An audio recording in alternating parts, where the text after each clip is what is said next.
আসসালামু আলাইকুম। সর্বপ্রথমে বলি ভাই, মাথার চুলগুলো আজকে ফেলে দিছি। আমার কাছে মনে হয় যে আমার মাথার চুল উঠে যাচ্ছে, অনেক চুল উঠে গেছে, আরও উঠতেছে। এই কারণে চুলগুলো ফেলে দিছি। তো অনেকে প্রশ্ন করবেন, এই কারণে উত্তরটা আগে দিয়ে দিছি। দেখো, এখন মূল বিষয়ে আসি। আমার একজন ভাই কমেন্ট করছে, ভাই মানুষকে ভয় দেখানো ভালো না, পারলে একটু সাহস দেবেন, আল্লাহ ভরসা। দেখেন ভাই, আমার মালয়েশিয়াতে আমাদের একজন অবৈধ প্রবাসী ভাই যখন থাকবে, তাকে অনেক ক্ষেত্রে আপনার দায়িত্ব, আমার দায়িত্ব সতর্ক করা। তাকে আমরা ভয় দেখাইতে পারি না। আমিও কখনো কোনো ভিডিওতে ভয় দেখাই না, আমরা সাহস দিই এবং কি মালয়েশিয়ার নিয়ম কারণগুলো আমরা তাদেরকে বোঝানোর চেষ্টা করি। এটা আপনারও দায়িত্ব।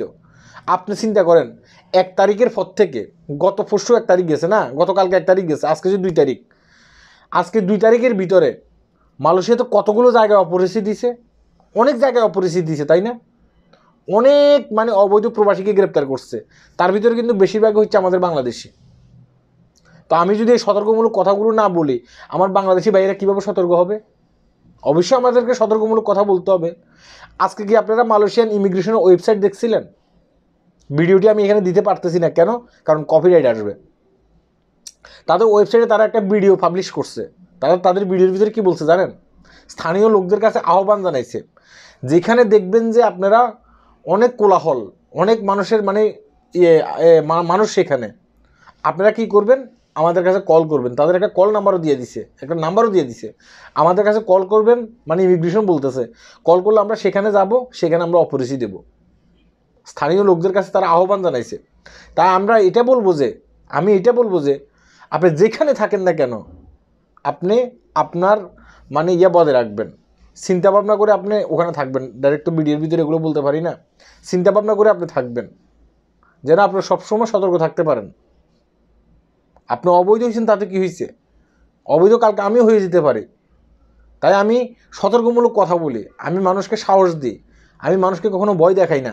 ভয় কেন দেখাবো ভাই? যদি 1 টাকা এখান থেকে যায়, সেটা আমার বাংলাদেশে যাবে, আমার বাংলাদেশের মানুষ পাবে, আমার দেশের রেমিটেন্সের সাথে যুক্ত হবে। হ্যাঁ, আর একটা কথা বলি, কথাগুলো একটু মন দিয়ে শুনবেন। অনেকে আছে এখান থেকে প্রলোভন দেখাচ্ছে আপনাকে বিভিন্ন ওয়েবসাইটের মাধ্যমে, বিভিন্ন এটাকে কী বলে, টিকটকের মাধ্যমে। আপনাকে কাজ থাকুক আর না থাকুক, এখান থেকে আপনাকে মালয়েশিয়া থেকে আপনাকে কোথায় অস্ট্রেলিয়া নিয়ে যেতে পারবে, মালয়েশিয়া থেকে আপনাকে সিঙ্গাপুর নিয়ে যেতে পারবে, মালয়েশিয়া থেকে আপনাকে আমেরিকা নিয়ে যেতে পারবে। অনেকে কিন্তু এই কথাগুলো বলতেছে। এদের প্রলোভনে পড়বেন না। এদের প্রলোভনে পড়ে ইতিমধ্যে অনেকেই কিন্তু অনেক টাকা পয়সা হারিয়েছে। তারা আমাদের কাছে এসে বলতেছে, ভাই ওনাকে নিয়ে একটা ভিডিও করেন, উনি আমার কাছ থেকে 70,000 টাকা নিয়ে গেছে, ওনাকে নিয়ে একটা ভিডিও করেন, উনি আমার কাছ থেকে 1 লাখ টাকা নিয়ে গেছে। কিন্তু আমাদের কাছে তো কোনো তথ্য প্রমাণ নেই, তাই আমি ওদেরকে নিয়ে ভিডিও করতে পারি না। কিন্তু আমি আপনাদেরকে সতর্ক করতে পারি। ফেসবুক সোশ্যাল মিডিয়ার ভিতরে এসে একটা লোক বলতেছে আপনাকে আমি অস্ট্রেলিয়া নিয়ে যাবো, আপনি ভিসা থাকুক আর না থাকুক কোনো সমস্যা নেই। আর আপনিও কী করতেছেন, মানে তাকে বিশ্বাস করে তার কাছে আপনি 50,000 60,000 টাকা দিয়ে দিচ্ছেন।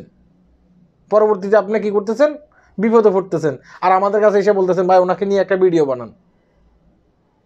আপনি সতর্ক হতে হবে। আপনি সতর্ক হলে আর ভিডিও বানানো লাগবে না, সেও আর টাকা ইনকাম করতে পারবে না। কথা কি বুঝতে পেরেছেন? তাই আপনার সতর্ক আপনাকেই হতে হবে। সবাই ভালো থাকবেন, ভিডিওটি শেয়ার করবেন। আল্লাহ হাফেজ।